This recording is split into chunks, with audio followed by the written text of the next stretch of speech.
दयालु छोले भटूरे वाले की कहानी। एक समय की बात है, एक छोटे से गांव में बलदेव नामक व्यक्ति रहता था। वह एक बड़े ही दयालु और उदार मनुष्य थे। उनके 2 बच्चे थे, एक बेटा अर्जुन और एक बेटी शक्ति। बलदेव एक बहुत गरीब व्यक्ति थे, जो अपने परिवार और मित्रों को पालने के लिए रेलवे स्टेशन में कुली के रूप में काम करते थे। हर दिन वे बहुत सारी मेहनत करते थे ताकि उनके बच्चों को रोजी रोटी की कुर्बानी न देनी पड़े। जैसे जैसे दिन बीतते गए, उनकी उम्र बढ़ने लगी और उन्हें रेलवे स्टेशन में भारी बोझ उठाने में कठिनाई होने लगी। एक दिन स्टेशन मास्टर ने उन्हें देख लिया और उनके कुली लाइसेंस को रद्द कर दिया। वह उनके काम का अंतिम दिन था, रेलवे स्टेशन पर कुली के रूप में काम करने का। उन्हें अपनी पत्नी को यह सब बता नहीं पाए, क्योंकि उन्हें उससे भी अधिक दुखी और बेचैन देखने की चिंता थी। उस रात उनकी गरीब परिवार प्रेमी पत्नी ने रात के खाने के लिए स्वादिष्ट छोले भटूरे बनाए। बच्चे और पति ने उस मुंहपानी आने वाले छोले भटूरे को खाया, क्योंकि उनकी पत्नी छोले भटूरा बहुत बेहतर कर सकती है। अगले दिन सुबह जब बलदेव अपने घर के पीछे बैठकर उदास थे और रो रहे थे, तभी उनकी पत्नी पास आकर उन्हें देखी। बलदेव की आंखों में आंसू थे और उन्होंने उन्हें उनके परेशानियों के बारे में बताया। उन्हें काम करने का कोई सौभाग्य नहीं मिल रहा था और वे नहीं जानते थे कि अब वे परिवार को कैसे पालेंगे। तब उनकी पत्नी ने उन्हें कहा, चिंता मत करो, हम इस परिस्थिति से निकलेंगे। बलदेव ने बहुत कोशिश की, अलग अलग रास्ते ढूंढने की, लेकिन कोई सार्थक उपाय नहीं मिल रहा था। उन्हें तो यह भी नहीं पता था कि उन्हें क्या करना चाहिए और अपनी परेशानियों का सामना कैसे करें। एक दिन उन्हें गांव के बाजार में घूमते हुए एक चिंता में देखा गया।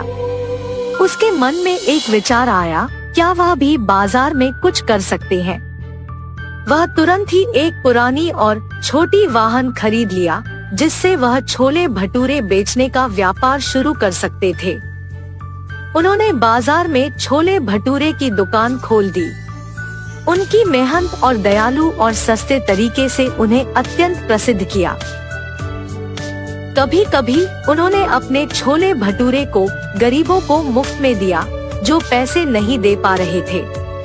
उन्होंने छोले भटूरे की कीमतें भी बहुत ही कम रखी, जिससे लोग उनके पास आते और उनके उपायों को पसंद करते।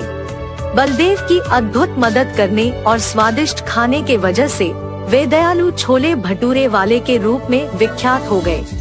लेकिन उनके विपक्षी बाजार में एक चालाक व्यक्ति ने उन्हें चुनौती दी और उन्हें धीरे धीरे मारने का सोचा, जिसने विभिन्न गुंडों को भेजकर उनके व्यापार को समाप्त करवाने का योजना बनाई। जिस दिन उन्होंने व्यावसायिक दुश्मन के गुंडों को अपने पास आते देखा, वे खुद ही उन्हें मुफ्त में छोले भटूरे खिला दिए। उन्होंने दया की भावना से और अपनी मेहनत के फलस्वरूप उन्हें प्रायः अपनी आने लगे। धीरे धीरे दयालु छोले भटूरे वाले ने गांव और आसपास के कई गांवों में ख्याति प्राप्त की। उनके छोले भटूरे की महक लोगों को खींचती थी और वे उन्हें स्वादिष्ट भोजन का आनंद उठाने लगे। वे उनके समर्थन में एकजुट हो गए और अपने भोजन के लिए सिर्फ बलदेव के पास ही जाने लगे। चालाक व्यक्ति अपने समर्थनियों को बनाकर व्यापारी द्वारा बलदेव का सामर्थ्य खत्म करने का प्रयास करते रहे, लेकिन उन्होंने उन्हें दयालुता से स्वीकार कर लिया और उन्हें भी छोले भटूरे खिला दिए। चालाक व्यक्ति की साजिश बेनकाब हो गई और उन्हें अपने दुकान को बंद करने के लिए बाजार से हटाना पड़ा। उसके बजाय बलदेव का व्यापार और भी तरक्की करने लगा। वह गांव के आसपास के कई गांवों में ख्याति प्राप्त कर बहुत प्रसिद्ध हो गए। आज भी दयालु छोले भटूरे वाले गांव और उसके आसपास के कई गांवों में अपने स्वादिष्ट छोले भटूरे और दयालुता के लिए प्रसिद्ध है। उनकी मेहनत, दयालुता और सस्ते भोजन के अपार प्रेम से उन्हें व्यापारी बनाने वाले बाजारी चालाकों ने अस्थायी रूप से अपना व्यवसाय खो दिया।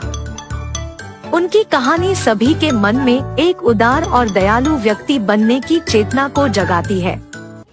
एक समय में एक गांव में वीरेंद्रा नामक एक बड़े आदमी रहते थे। वो बूढ़ा आदमी उसके बेटे रोहित, बहू सरला और पोता रोशन के साथ एक छोटे से घर में रहता था। रोहित उसी गांव में खुद के एक व्यापार करता था। उसमें चिकन रोल्स और एग रोल्स बनाकर उन्हें बेचता था और उसके द्वारा आए हुए पैसों से उसके परिवार का देखभाल करता था। एक दिन वो हमेशा की तरह चिकन रोल्स बना के बेचने लगता है। चिकन रोल, गर्मा गर्म चिकन रोल, स्वादिष्ट चिकन रोल, आइए बाबू आइए, ऐसे जोर जोर से चिल्लाते हुए आते जाते लोगों को वो पुकारता था। एक दिन उसके पिता उसके दुकान जाते हैं। बेटा रोहित, मुझे बहुत भूख लग रहा है। बहू ने अब तक घर में कुछ बनाया नहीं और मैं रुक नहीं पा रहा हूँ, इसलिए मैं यहाँ आया हूँ। अगर आपको इतना भूख लग रहा है तो घर पे खाना चाहिए था। अगर बहू ने कुछ बनाया नहीं तो रुक लेना था, लेकिन ऐसे दुकान आ जाना क्या है?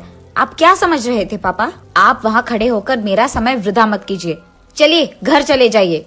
उसके बेटे के ऐसे बात करने के कारण वो निराश होके वहाँ से उसके घर चले जाता है। अपने बेटे और बहू को उनकी तरफ ऐसे बर्ताव करते हुए देख और बिल्कुल भी गौरव से पेश आते हुए ना देख वो बूढ़े आदमी बहुत बुरा मानते थे। इतना हो जाने के बाद भी वो घर छोड़कर इसीलिए नहीं जाते थे क्योंकि उनको बेटे पे बहुत प्यार था, इसीलिए वो सहते हुए वो गम में ही जी लेते थे। दूसरी तरफ रोहित को उसके बेटे रोशन से बहुत प्यार था। वो अपने बेटे को बहुत लाड करता था और जो भी उसको पसंद था वो हमेशा उसको देता था और उसका सारा खाली समय वो सिर्फ अपने बेटे से खेलते हुए बिताता था। एक दिन रोशन को बुखार आता है और जब रोहित को ये बात पता चलता है तो वो अपना दुकान, व्यापार सब छोड़कर घर जाके सिर्फ उसके बेटे के ख्याल रखने में लगे रहता है। वो दुकान ना जाकर सिर्फ घर पे रह के उसके बेटे का देखभाल करते हुए उसी के बारे में सोचते हुए दुख में ही बैठे रहता है। उसे ऐसे दुखी देख उसके पिता रोहित के पास जाकर ऐसे कहते हैं, बेटा रोहित, फिक्र मत करो, रोशन को बुखार आया है, वो ठीक हो जाएगा बेटा। पापा, आपको क्या पता, बुखार है, कम हो जाएगा, यही कहना है आपको, जैसे आपको सब कुछ पता है। ऐसे वो गुस्से में उसके पिता से बात करता है। हाँ, मैं तो अपने बेटे को ऐसे दुखी नहीं देख पा रहा था, इसीलिए उसके पास जाकर मैंने ऐसे कहा, लेकिन मेरे बेटे ने मुझे कभी समझा ही नहीं, इसीलिए वो गुस्से में बात करता है हमेशा मुझसे। एक समय में मैंने भी अपने बेटे का ऐसे ही ख्याल रखा था, लेकिन अब तो मेरा बेटा मुझसे बात भी नहीं करना चाहता है। ऐसे सोचते हुए वो बहुत दुखी होता है और उसके बेटे पे प्यार को अपने ही अंदर रख के वो वहाँ से चले जाता है। अगले दिन भी रोहित के बेटे का बुखार कम नहीं होता है और इसी कारण रोहित उसके बेटे को लेकर उसके घर के बाहर बैठ के उसको देख के दुखी होते रहता है। ऐसे जब बाप बेटे दोनों वहाँ पे बैठे थे, उनसे कुछ ही दूर में दीवार पे एक कौवा बैठा था। उसे देख वीरेंद्र ऐसे पूछता है, बेटा रोहित, वो दीवार पे क्या बैठा है? मुझे ठीक से दिखाई नहीं दे रहा है, तुम बताओगे? पापा, वो कौवा है। बेटा, शायद वो कौवा नहीं है, ठीक से देखो। आपको तो दिखाई नहीं देता है, जब मैं कह रहा हूँ कि वो कौवा है तो आप मान क्यों नहीं लेते हो? एक और बार मत पूछेगा, वो कौवा ही है। ऐसे उसके गुस्से में जवाब देने के बावजूद उसके पिता फिर से पूछते हैं कि वो क्या है। पापा, आपको कितने बार बताऊं मैं, वो कौवा है, कौवा है, कौवा है। आपने अगर एक और बार पूछा तो अच्छा नहीं रहेगा।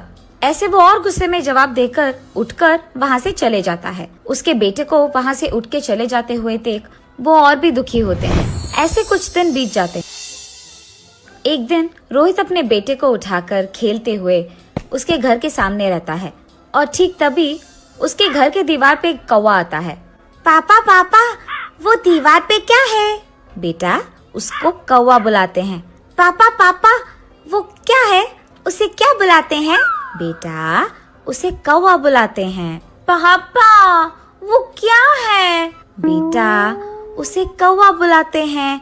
तुम भी उसे बुला सकते हो, चलो बुलाओ पास। ऐसे वो अपने बेटे को कौवे के बारे में सिखाते रहता है, लेकिन उसके बेटे को कुछ भी समझ न आने के कारण वो लगातार एक ही प्रश्न पूछता है कि वो क्या है और उसे क्या बुलाते हैं, और ऐसे 20 बार करता है। इतने बार पूछने के बावजूद रोहित उसे बहुत सब्र से समझाता है। उसे जरा सा भी गुस्सा नहीं आता है। पापा फिर से बोलिए ना। बेटा वो एक कौवा है।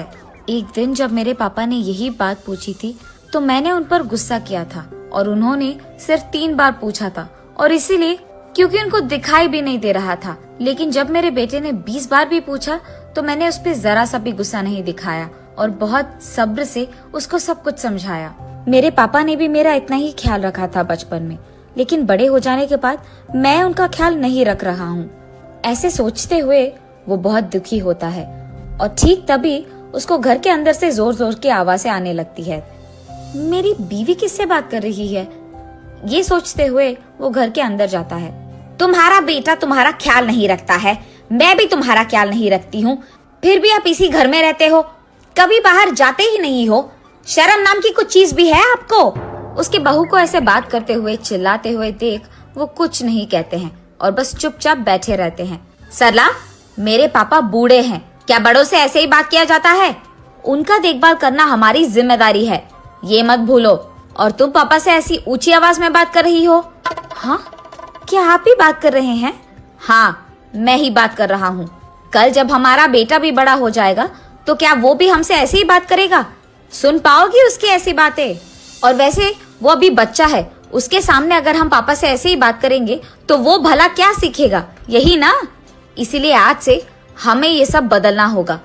तुम पापा से अच्छी तरीके से बात करोगी, उनको गौरव दोगी। आज से हम जैसा देखभाल हमारे बेटे के करते हैं वैसे ही पापा का भी करेंगे। ये वो उसकी बीवी को समझाता है। पापा मुझे माफ कीजिए, जिंदगी में मेरे इस स्थान का कारण आप ही हो और मैंने आप ही को इतना दुख पहुंचाया। मुझे अपनी गलती का एहसास हो गया है पापा। ये कहते हुए वो उसके पापा के चरणों पे गिर जाता है। बेटा तुम्हें बदलाव आ गया है, बस यही काफी है इस जिंदगी के लिए। मेरे बारे में ऐसा सोचकर दुखी मत, तुम बदल गए हो, मैं खुश हूँ।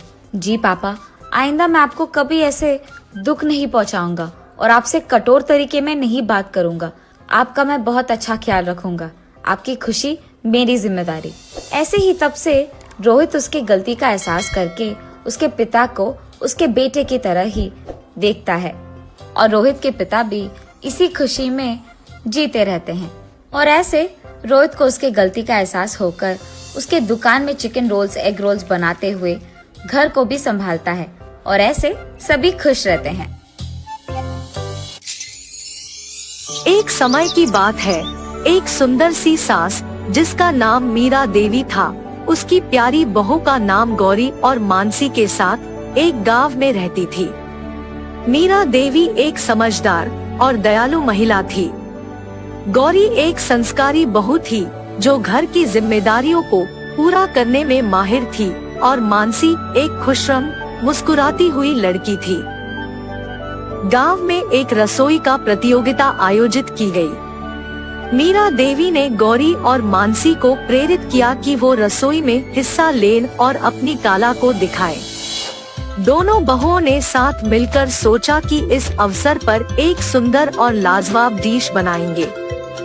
गौरी ने डिसाइड किया कि वो पाव भाजी बनाएगी, अपनी सास की पसंद को याद रखते हुए। उसने सब्जियों को धूप में सुखा लिया, फिर उन्हें गेहूं के आटे में पीसकर बड़ी हड्डी से भुना। वो भुनी हुई सब्जियों को मिक्सर में पीसकर लाजवाब पाव भाजी का मसाला बना दिया। दूसरी तरफ मानसी ने अपने प्यारे पति को सरप्राइज डिनर के लिए मोतीचूर के लड्डू बनाने का सोचा। वो बेसन को घी में भूनकर चटनी में मिला दिया और लाड्यून को सही साइज और शेप में बनाया। प्रतियोगिता के दिन गौरी ने अपनी पाव भाजी को हल्का सा बटर से सजाया और मानसी ने अपने मोतीचूर लाड्यून को सिल्वर वॉक से सजाया। दोनों डिश बहुत ही स्वादिष्ट और सुंदर दिखती थी। जजेस ने पाव भाजी और मोतीचूर लाड्यून को स्वाद के साथ ही सुंदरता का पूरा ध्यान दिया और अंत में पाव भाजी और मोतीचूर लाड्यून की घोषणा की गई। गौरी और मानसी दोनों खुश थे और मीरा देवी ने अपनी बेटियों का सराहा। इस तरह सास बहू के बीच एक गहरी और प्यारी दोस्ती का रिश्ता बन गया। उनकी रसोई में प्रेम, समझदारी और एकता का अमृत फैल गया। जमाना बदल गया और सास बहुओं के बीच का प्यार और समझदारी वक्त के साथ भी बरकरार रहा। एक दिन मीरा देवी को एक अचानक बीमारी का सामना करना पड़ा। वो कमजोर हो गई और अपनी दिनचर्या के लिए दूसरों की मदद की आवश्यकता महसूस करने लगी। गौरी और मानसी ने तुरंत उनकी सेवा में जुट गई। गौरी ने रसोई संभाल ली और अपनी सास के पसंद के अनुसार डिशों को बनाने लगी। वो सब्जियों को प्यार से साफ किया, काटकर उसमें अपने स्वाद का मैजिक मिलाया। मानसी, जो पहले से ही अच्छी रसोइयाना थी, उसने भी अपनी कला का पूरा इस्तेमाल किया और मीरा देवी को अपने हाथों से बना हुआ मीठा खिलाया। मीरा देवी दीवार पे ध्यान से बने हुए एक फोटो फ्रेम में अपनी दोनों बेटियों को देखती के आनंदित हुई। उनकी आंखों में आंसू आ गए, क्योंकि वो इतनी खुश थी कि उनकी बेटियों ने समय के मुश्किल वक्त में उन्हें संभाला और प्यार दिया। वक्त गुजरता गया और मीरा देवी की सेहत सुधार गई। वो फिर से अपनी रसोई में खुद का जलवा दिखाने लगी। पर इस बार मीरा देवी ने एक नई डिश बनाने का सोचा। वो दोनों बेटियों को अपने पास बुलाई और कहा, गौरी और मानसी, मुझे आपसे एक बात कहनी है। मुझे लगता है कि हमें एक रसोई कौशल प्रतियोगिता में हिस्सा लेना चाहिए। हमें दिखाना चाहिए कि हमारी रसोई में प्रेम, समझदारी और मेहनत है। गौरी और मानसी खुश होकर तैयार हो गई। वो साथ मिलकर नई डिशों पर काम करने लगी। गौरी ने डिसाइड किया कि वो पनीर टिक्का मसाला बनाएगी और मानसी ने डेजर्ट के लिए राबड़ी और मलपुआ तैयार किया। प्रतियोगिता के दिन मीरा देवी ने बड़ी उमंग से पवित्र प्रार्थना की और उनकी दोनों बेटियों को आशीर्वाद दिया। जजेस ने गौरी की पनीर टिक्का मसाला और मानसी के राबड़ी मलपुआ को स्वाद, सुंदरता और क्रिएटिविटी का दर्जा दिया। अंत में मीरा देवी, गौरी और मानसी ने प्रतियोगिता जीत ली। सब गांव वाले और परिवार के सदस्यों ने उन्हें बधाई और सम्मान दिया। इस तरह सास बहुओं के बीच का रिश्ता और रसोई का प्यार और समझदारी से और मजबूत हो गया। उनकी रसोई में प्यार, सम्मान और स्वाद का मिठास था।